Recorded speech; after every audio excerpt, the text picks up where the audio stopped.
Мөхтәрәм җәмәгать, теге утырышта булган шәхесләр беләләр инде. Без башлап җибәрдек Татар конгрессы каршысында Ирек мәйданы дигән клубның эшчәнлеген. Бу Ирек мәйданы клубының икенче утырышы була. Шуңа күрә мин сезгә монда яңа кешеләр дә булгач, бераз керешсез әйтергә уйлыйм. Ни өчен без килдек шундый фикергә, аерым бер клуб эшчәнлеген башлап җибәрергә. Минем үземнең шәхси күзәтүләрем буенча татарларга җитмәй үз аралашу. Бүген без шулай алдан килешендек. Беренче булып сүзне мин бирәчәкмен Марат ага Әмирхановка, но башта әйтеп куям. Марат ага башлап җибәрә. Әмма мәсьәлә аның хезмәтенә генә багышланган түгел. Киңрәк карарга тиешбез без. Bu ideya Damir Efendi'den gelip çıkan ideya. Kitap çıkmış, bu kitap miktarı minanın yanına girdim. Bana şun bir kitap çıktı. Bana birinci kitabı sizge böyle gittim. Çünkü yanında onun bir şeysi bir şey yazıldı.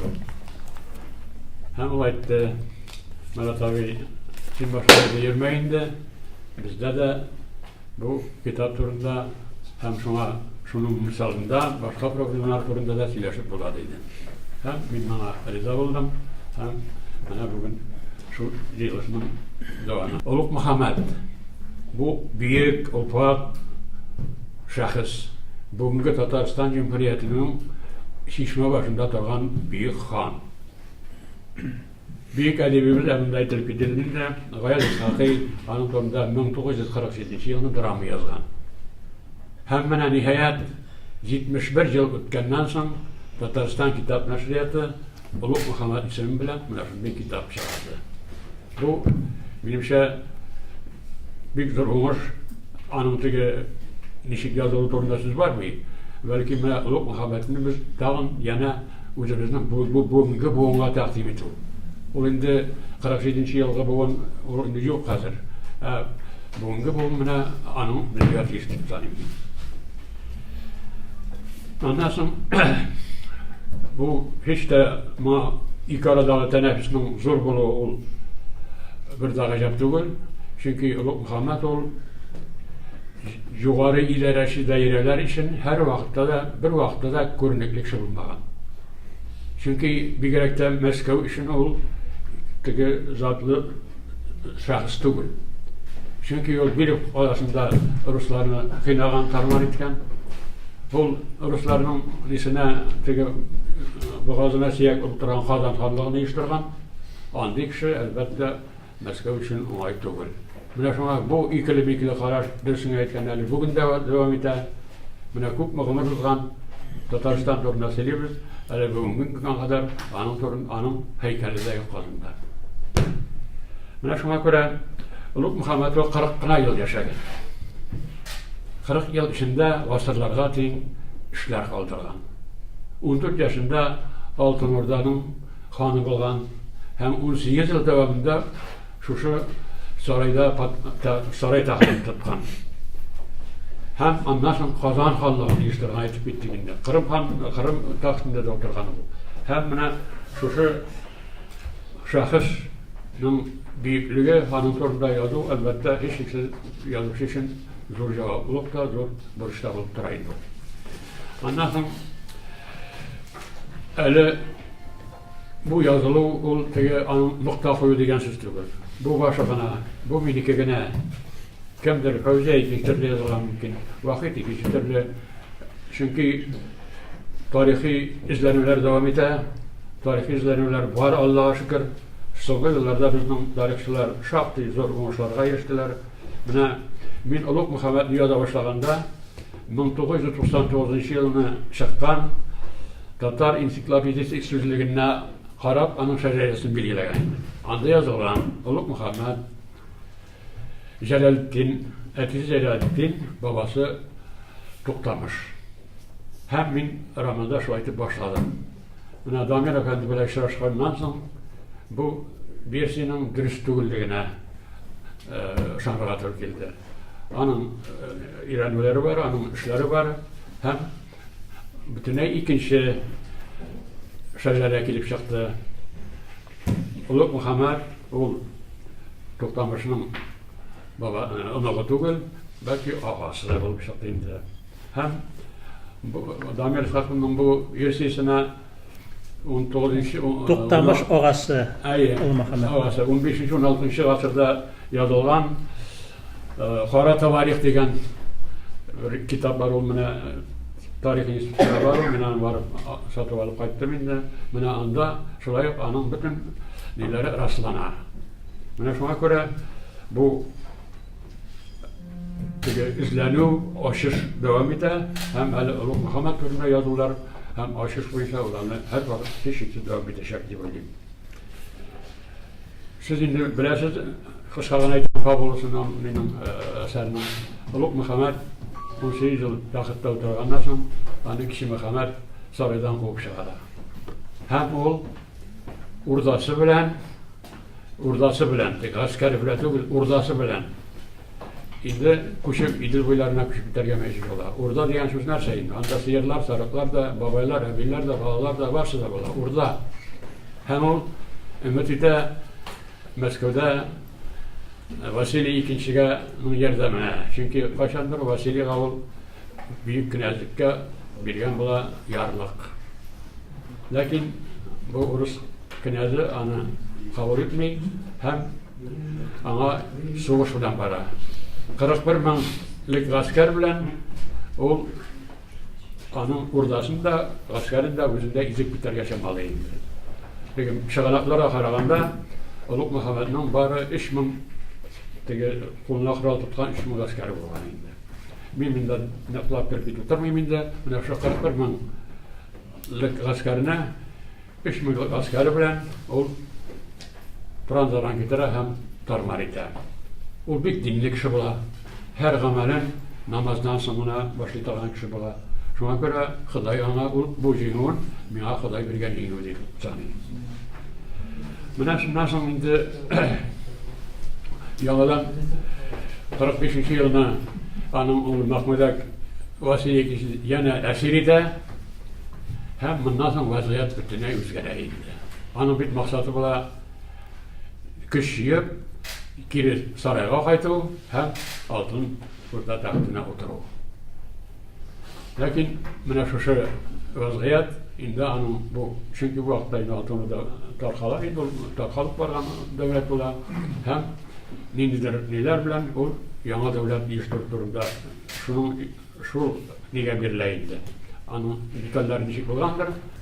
Соңгы елларда 90-нчы елларда парадигмалар үзгәреше дигән әйбер бар бит инде. Тулысынча димәк тарихка мөнәсәбәттә, тарихи чыганакларга мөнәсәбәттә тулысынча үзгәреш бара.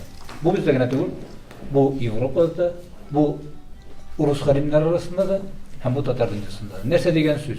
Ягъни һәр бер тарихи чыганакка инде бөтенләй яңаша якын килү, яңаша үзгәртү. Безнең тарихларыбызны бөтенләй без белмәгәнне төгәл аңларга тиешбез. Чынлап та ни өчен төгәл аңларга тиешбез? Хәтта Болгар тарихларын тикшергәндә дә болгарларның беренче тапкыр ислам динен кашан алулары турында еллары, хәтта ханнары һәм башкалар турында Ибн Фатланга кадәр ничек алганнары турында да барсы язылган. Һәм мин ул турында мәкаләләр язганым бар, һәм ул турында Улуг Пәйгамбәрдә дә яздым мин. Мөхәммәд Пәйгамбәр турындагы китапта Пәйгамбәр Мөхәммәд дип тә чыкты инде ул исем белән. Һәм шунысы кызык, безнең бу тарихларыбызны парадигмалар үзгәрешендә безгә иң зур ярдәм итүче өлкә ул да булса әдәбият. Татар әдәбияты. Безнең байлыгыбыз, фикер байлыгыбыз, чыганабыз әлбәттә татар әдәбияты һәм мин әйтер идем бу мөмкин татар әдәбияты турында сүз. Әйтер идем Марат абыйның Марат Амирхановның романнары мәсьәләсендә хикмәт нәрсәдә соң, ни өчен бу әсәрләрне бүгенге көндә алгы планга чыгарабыз һәм аларга күпмедер күләмдә тәнкыйть итәргә туры килә һәм күпмедер күләмдә аларны мин үзем мәкаләне укырмын дигән идем, ләкин сүзне булай җиңелгә генә бурга исәпләде, борылып китте. Беренчедән акыл культының алга чыгуы мине шактый сокландыра. Чөнки шәхесләрне, тарих шәхесләребезне акыллы, мәгънәле итеп бирү ягыннан караганда әсәр искиткеч зур бәягә лаеклы. her yola, her hareketleri hem hatta bit göz aldına getiremiz indi getirgende okuganda biz hatta şitil aytık şул bizde көп очракта бит инде урысны да бүтәнне дә бераз гына мәгънәсез итеп, акылсыз итеп күрсәтү гадәте бар. Әмма Марат әфәнде үзенең әсәрләрендә ул юнәлешкә кереп китмәй, бәлки барсында акыл ягыннан камил итеп күрсәтүе миңа бик нык ошады. Тәэсире дә итте дип әйтер идем. Һәм чынлап та кешеләр бит берсе юләр түгел, тарихны ясаучы кешеләр, берсе дә менә анда нидә берсендә мин чыгарып ташламас идем үзебезнең фикердән. Һәм шуларның берсе Ир Мамай. Әгәр дә игътибар итсәк, Ир Мамай романына һәм Мамай хан турында кемнеңдер шулай кайчанда булса роман язар икәнлеге минем күз алдыма да килми иде. Һәм Мамайны бөтенләй башкача һәм чын Мамай итеп күз алдына китерде. Икенчедән, дөнья күләмендә татар тарихы белән бик нык кызыксыналар. Галимнәр күп яза. Дөнья йөзендә без Америка галимнәрендә, Европа галимнәрендә әйтәбез. Татар халкы кичкенә халык түгел. Тарихта да бик халык, хәзерге вакытта да кичкенә түгел. Шуңа күрә татарлар бик кызыксындыра. Һәм менә шушы романнарны әгәр дә Европа һәм урыска тәрҗемә итү Европага тәкъдим иткәндә безнең йөзебезгә кызырлык килмәячәк. Мин үземнең төп менә гомуми фикерләремне әйттем. Аңа караш үзгәрә. Менә бу яктан мин инде Европа артыннан барып, biz ялгышабыз сыман.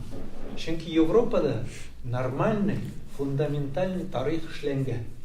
Анда бит үзләренең тарихчылары бар. Хәзерге заман тарихчылар тоже акча эшләре килә. Шуңа күрә алар төрле әйберләр, постмодерн әле шортлар уйлап чыгаралар һәм шул юнәлештә язалар. Чөнки әйбәт тарих, нормальный тарих дән моннан 200 ел эшләнеп куелган. Ә безнең бу эшләнмәгән.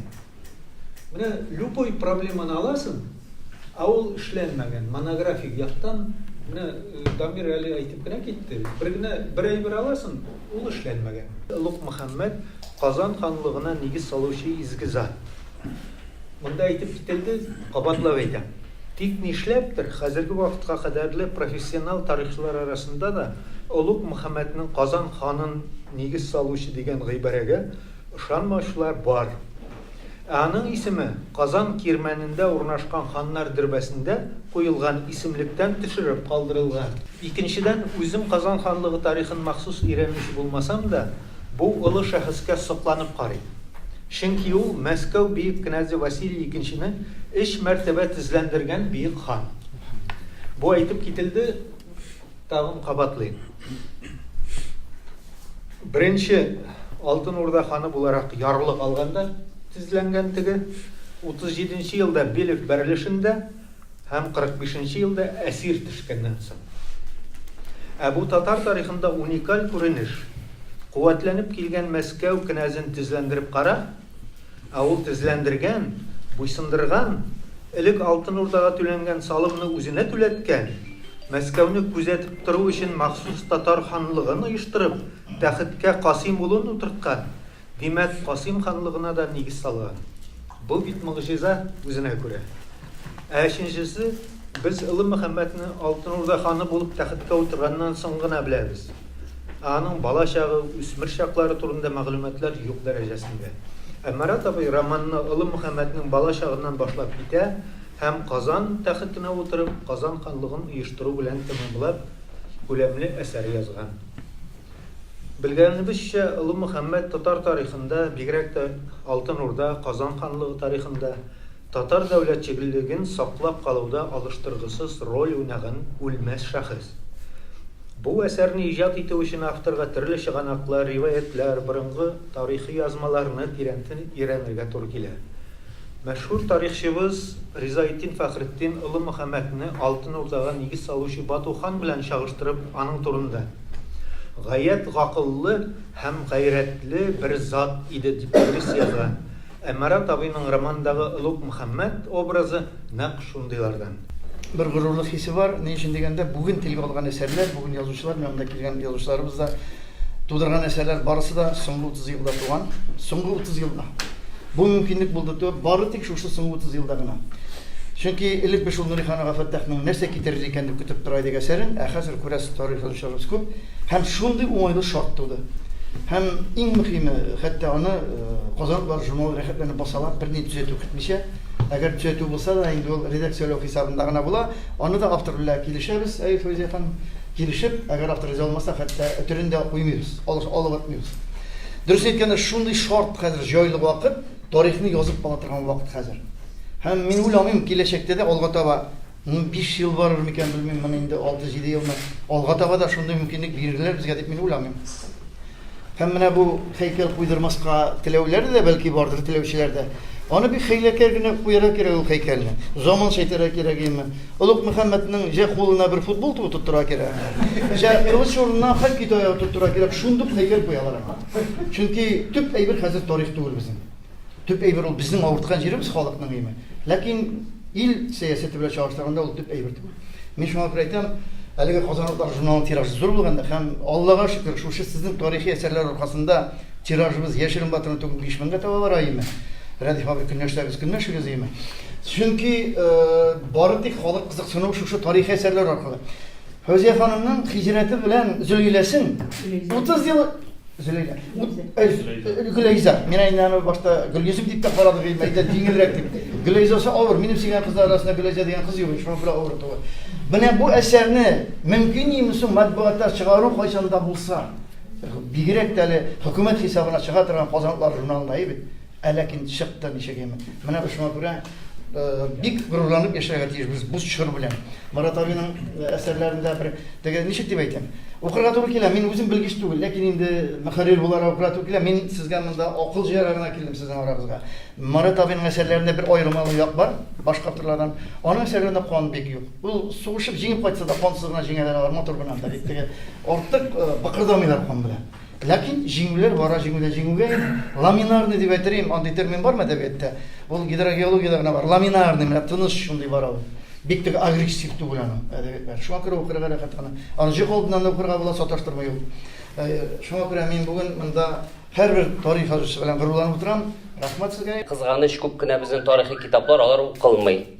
Менә китапханәгә кереп китапханәдән сорыйсың, күрсәтегез әле тарихи китаплар киләме сезгә килә, күрсәтәләр ул теге ялтырап торган китап шундай. Мин теге аерым авторларны әйтүемнән түгел иде. Менә монда мин ике сәбәпне әйтер идем. Менә үземнең дә укыган кеше буларак, тел беренчедән, авыр тел күп кенә очракларда һәм фактик материалның ничектер теге кытыршылыгы. Менә нәрсәгә вакыйга булды бит, менә Нурихан Фәттахның әсәрләре, мәсәлән, алар вакыйга шикелле иде. Безгә аларны бер кеше дә укырга кушмады. Без аларны үзебез укыдык. Менә Батырша, мәсәлән, романы шундый вакыйга иде. Аларны кеше егылып укыды. Шуңа күрә мин мәсәлән тәкъдим итер идем. Менә бүген генә сөйләштем китапханәчеләр белән, нәрсәне әйттеләр, менә шул Камил абый әйткән, менә Гөлайза әсәрен укучылар бик сорап ала дип әйттеләр инде. Ул теге китапханәчедән дә тора билгеле. Китапханәчедән дә әсәрне бирә. Менә мин тәкъдим итер идем, менә безнең уздыра бит Идел журналы яшь язучылар белән теге әдәби суд дигән шикелле. Бәлки менә шундый китапханәчеләрендә кушып ниндидер теге язучы беренче әсәрен язуга тарих темасына яза икән, аңа белән менә шушындый теге тәнкыйть оештырыргадыр. Тәнкыйть, яхшы тәнкыйть дип әйтү, мин аның гайрәтен чигерерлек дәрәҗәдә әйтеп түгел, әмма ниндидер яхшы тәнкыйть оештырыргадыр. Монысы беренчесе, икенче әйтәсе килгән фикерем, менә әгәр дә шундый мөмкинлек бар икән, мәсәлән, бәлки аны бөтен дөнья конгрессы эшли аладыр. Без шулай ук беләбез бит инде, менә фактик материалга килгәндә бу. Нурихан Фәттах ул бит инде урынга барып, даланы тикшереп язган. Мәсәлән, мин кайбер әсәрләреннән дә укыганда карыйм. Беләм, бу бит инде булай түгел тарихи китапта, чөнки икенче. Ә монда бөтенләй башкача, мәсәлән, анда пейзаж сурәтләнгәндә, анда ниндидер анда бөтенләй бу тирәдә яшәми торган хайваннар сурәтләнә, мәсәлән. Минем өчен ул китап теге ул язучының монсында ул дөрес язмый икән, аның монсы да дөрес түгел дигән миндә шундый фикер туа.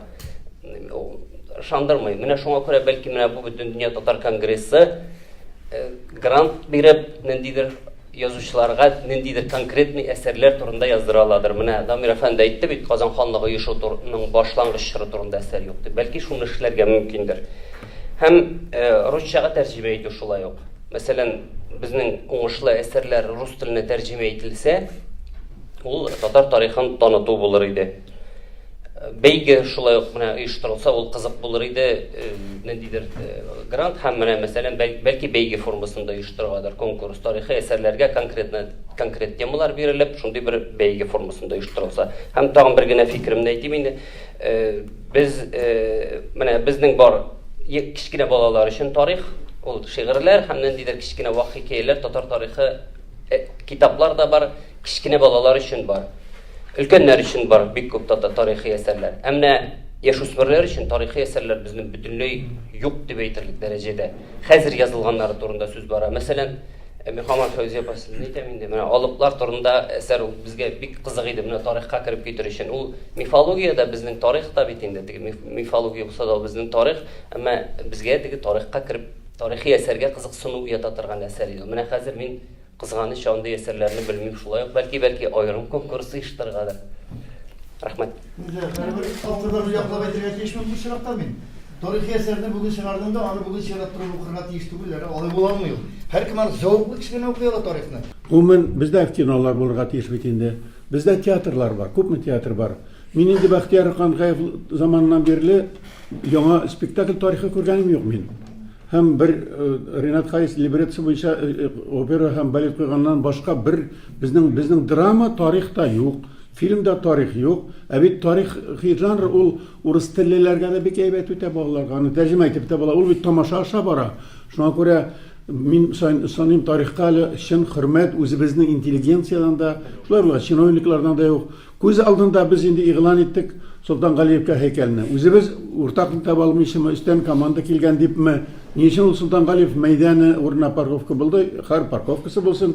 Ну бит аның ташы калган, аның скверы бар. Ни өчен Солтан Галиевта катлаулы шәхес булса да, шундый шәхесләр, ни өчен без әле Ваисовны әле белмибез, шулай дип бик күпләрне яшьләр белми, ягъни әле аңлата торган әсәрләр һәм бирәктә сәхнә әсәрләре, бирәктә интернетка чыгаткан, роликка чыгаткан визуаль әсәрләр һәм кыскалар, озыннарда бик юк. Шуңа күрә Рәмиснең әйткән сүзләрендә зур дөрестлек бар. Илектә бик аз булган, хәзердә аны язучылар бармак белән генә санарлык. Менә алар монда утыра, бөтенесе. Чөнки бар классик тарихи роман, бар фәнни популяр хезмәтләр тарихка, аларда укыла, бар фантазия, фэнтези. Хәзер бөтен дөнья шуны яза, тарих язабыз дип әйтеп. Ни өчен тарихи темага алынмый язучылар? Югыйсә без бик күп бит, бөтенне без яза беләбез. Чөнки бу бик мәкерле авыр жанр. Ул карап торышка гына әкият кебек тоела. Ул бик авыр жанр. Моңа авторның бик нык әзерлеге кирәк. Һәм тарихи яктан әзерлек, һәм шәхес буларак өлгерүе, һәм үзенең идеологиясе булу, милли идеологиясе булу, курыкмау, сигенмәү, әзерлекле. Менә шуңа күрә Yıllar үтә бит әле аның өстендә эшләргә. Менә мин мәсәлән Хижрәт романын 10 ел буе өйрәндем. Ну язуын инде мин дә шул 6 айда яздым. Вакытны бик күп ала, нәтиҗәсен күрмисең. Менә Рәмис әйтте, халык укымый ди, халык әлбәттә җиңелне генә укый. Әнә бәйгеләр игълан итәләр. Ул әлбәттә теге мәхәббәт маҗарасын укый, ни ул синең тарихыңа төшеп утырсын. Бу булды бер. Икенче тарихи романнарны кем яза һәм кемнәр өчен яза? Яза менә әйттем әзерлекле кешеләр. Yüreklері sızlanған kişiler millet için. Hem kimler için yaza? Kimler okuyor tarihi romanlarını? Benim şeyim var, hatun kızlar okumaydır diye olayım. Bu Uluk Muhammedlerini, Sultan Galiyevlarını, onlarını hatun kızlar okuyup oturazır deyip bir şanlı bitmeyeyim. Min mesela uzun tarihi romanlarını irler için yazam deyip yazam. Bilgirek de babaylar için tügel. Bugün siyaset bilen kızıksına tırman. Менә бүген минем алдымда яткан Улуг Мөхәммәд. Моны Татарстан Язучылар берлеге идарәсе Тукай бүләгенә премиясына тәкъдим итте.